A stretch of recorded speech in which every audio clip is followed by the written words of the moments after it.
What's going on, everybody? This is Chris Classic dropping the couch blog. I'm actually cleaning up before I go get my child. Hope you guys are having a wonderful Wednesday. If nobody tells you, remember that God loves you, Christ loves you, and I love you as well. Beard gang, yes indeed, yes indeed. Uh, Hope you guys subscribe to the Take It Home podcast, where I talk about professional wrestling topics. Make sure you also subscribe to C3 Ultimate Wrestling. That is me and my wife's professional wrestling company that we are trying to fight back for control of. Next show, February 1st, called 15 The Takeover. Done by the board. Like I said, not a big fan of the flyer, but it's going to be a big show for C3 Ultimate Wrestling history, so make sure you get your tickets. It's in Dyer, Indiana, so if you're in the Midwest area or anywhere, just want to see some great wrestling February 1st, please be in the building for Harold's Private Venue. Shout out to them. I wanted to talk about Tony Khan's recent comments about having the top black talent. So a lot of people agree with him, and a lot disagree with him, and a lot of people don't care. Me, y'all know me by now. I am more of an analytical person. I like to analyze things. You know, a lot of people, they have been begging for representation so much in wrestling. We just want to be represented. We want some form of representation. And sometimes when we get it, it's rejected, or you don't like it because you feel like it's samboing or it's something a here damn, you know, moments like that. And sometimes people don't even see that. They're just happy to see it, period. My biggest thing is the presentation has to be as great as the representation. So as far as Tony saying that AEW has the top black talent, that is subjective. At the end of the day, it is subjective. Now, he has Swerve Strickland, a guy who basically got it out the mud when it comes to his situation, and is a AEW former world champion, the first black one. Now, Tony did say in 2 years of AEW's creation, they would have a champion of color. Now, I'm sure people are going to say Nyla Rose as the first black, but most people were thinking of a black male champion for, you get what I'm saying? So for the world title, the main title. So it took him 5 years. Okay. But still, yeah, Swerve, Mercedes Moné, very dope to me. Like I said, I'm not a big fan of a lot of the things that she do, but her work rate is still good or whatever like that. I do think she needs a little bit more creative help. I don't think she should be in the control of her character and how certain things go. I think a lot of the people there who have it, I don't think they use it very well. And I think she is also included. But still, one of the women, the four horsewomen of the revolution. And it's just like, I don't think that she's done anything to damper what she has done or whatever like that.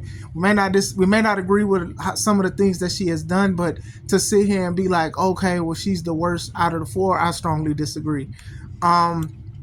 You just got, they've had Top Flight, Dante Dwayne Martin. They've had the acclaimed Will Hobbs, Keith Lee. They just got the Her Syndicate. If I'm forgetting people, please forgive me. You got the Upstarts. You got the Queen Aminadas. They have a lot of black talent. I mean, WWE has a lot of black talent too, but he said the top. So when we think of the top, we do think of like even the new people that came in, the Shelton Benjamin, Bobby Lashley, Swerve Strickland, and things like that. And then even ROH, it's really not on the level of AEW, but if you want to use that and say that, then okay. Then you say Athena and stuff like that. And I actually like Shane Taylor and stuff, but I wouldn't say that they're at the top because I don't think they're treated at the top. And I think that's very important about what it comes down to presentation. Athena has she's like the longest reigning champion in AEW/ROH, but she's not on AEW television. Mark Briscoe was the ROH world champ. Eddie Kingston was the world champ. Claudio was the world champ, and they were on AEW television. But you mean to tell me the most dominating force, who was a black woman, has been on AEW, and she's been killing it on ROH. So it's like I said, it's subjective, but I'm a big presentation person. So it has to be something with presentation. The Her Syndicate gets a lot of views and stuff, and I do feel that it'll be a cap on their potential. But I think Tony should do the right thing. They should really go through the Death Riders, honestly. But I know they got some kind of story. Like if you're talking about these guys, they're taking what they want and they're back in business. You can't just have them going after the black wrestlers.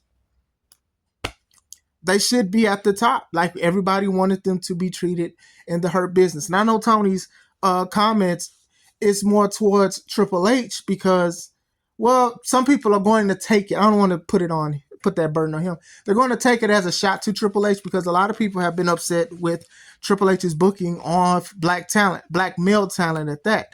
And I'll say it like this. Yeah, it looked like it is an issue, but at the same time, some of these people, it's all about the climate and what they have. And I'm not trying to sit here and put a cape on WWE because I do think that the Street Profits should be at least the world tag champs now.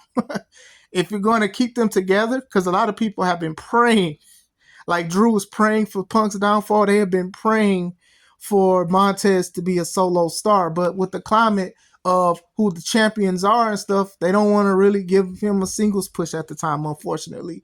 But at this time, I do think that they should put the belts, they should have put the belts on the Street Profits.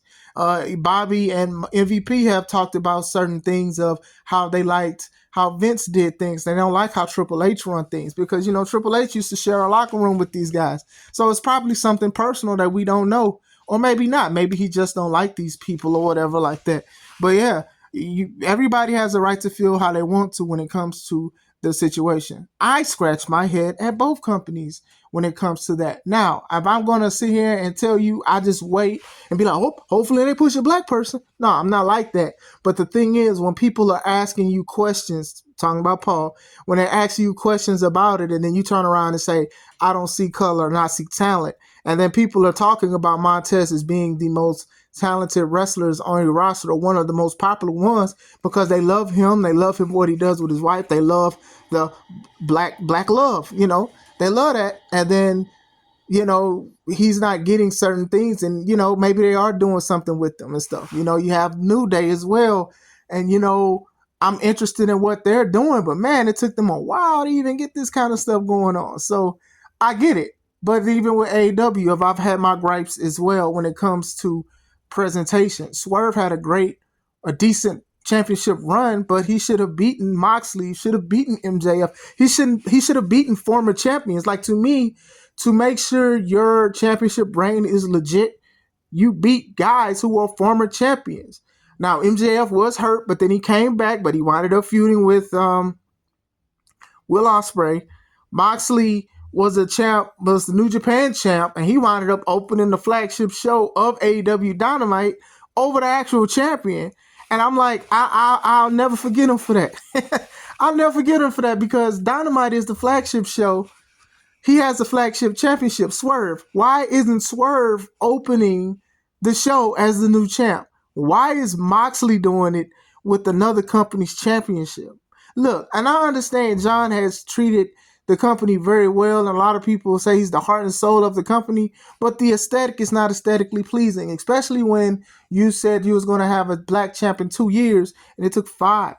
There's a lot of black talent, and he says he has the top. I think there's more on the indies that people should be looking at and supporting and stuff like that. But at the same time, most people's scale and barometer only goes between AEW and WWE. And some people's barometer only stays at WWE. They feel like AEW is a downgrade. So Tony feeling like he has the best roster with black talent is subjective. I think he does have a good claim to it, but it's all about presentation. It's all about the presentation. Some people stop at representation. I stop at presentation because some people feel tokened. Sometimes it's a here damn moment. Swerve's reign was kind of like that, but I was happy to see it. I just wish that they could have made it up a little bit more prestigious as him beating former world champions and stuff. Like he did, he beat Christian Cage or whatever like that, but he wasn't a former AEW champion, if that makes sense. He has a belt that a lot of other people should want. And I know that AEW give a lot of people chances on live TV. So I do think that the pay-per-view should have been a little better as far as that, because you did have healthy former champions he should have faced. I mean, he should have even faced Adam Page. Shoot, that would have worked. Like, they waited till he dropped the belt so he can lose to Page. So it is what it is. Like I said,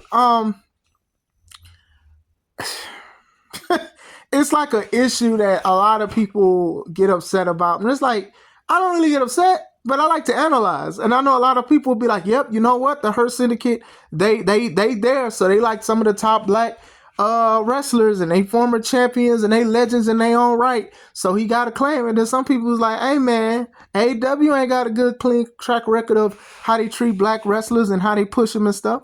And it's true. It's true. I mean, both companies, and I've said it before, both companies, they could do better, but I'm not going to lose sleep on it because to me, sometimes if someone shows you who they are, believe them. And they not black. They not black. Sure, Tony Khan, you can say he's a minority, but he ain't black. So, you know, and the people who work for him telling him stuff, he gonna do what he want to do. Just like Paul want to do what he want to do. Paul with these crazy ticket prices for WrestleMania to make the gate and stuff, and you know, bringing in the Motor City Machine Guns. No diss to them, but you know, them winning the titles over the Street Profits, and it just they ain't doing nothing yet. So, I'm just saying. So like I said, you see both sides. You know, some have good representation and presentation on AEW. Like I love what the Hurt Syndicate is doing, and I love how everybody was behind Swerve. And even at one point when the Acclaimed was killing it, and then I know a lot of people are upset with Max Caster's tweets and posts, but still a lot of people was loving that. And then even on the WWE side, you know, having the Street Profits being as big as they were and stuff like that, and then even having Kofi doing Kofi Mania a few years ago, and then even Bobby Lashley getting the flowers that he deserved before he left. Like it's a lot of good things. You know, I see one picture for AEW is that they were showing was when Swerve was champ. We took a picture with Sasha, who was the TBS champ, and then also Athena, who was the ROH Women's champ. That was dope to see. One other thing that was dope to see, that other picture that came out years ago with Sasha, Rich Swann, and the New Day as black champions. These are good things to see and stuff. I know people get mad at these pictures, but like I said, everybody has a thing where they take pictures with somebody's in common, whether it's your brother, your sister, or y'all started together, y'all were rivals and things like that. And it's a beautiful thing. But like I said, Tony has a right to feel how he want to feel. Let me know how y'all feel. Do you agree with him? Do you disagree with him? Or do you just want to see a big change? Let me know. I hope you guys have a wonderful day. This is Chris Classic. Let's take it home.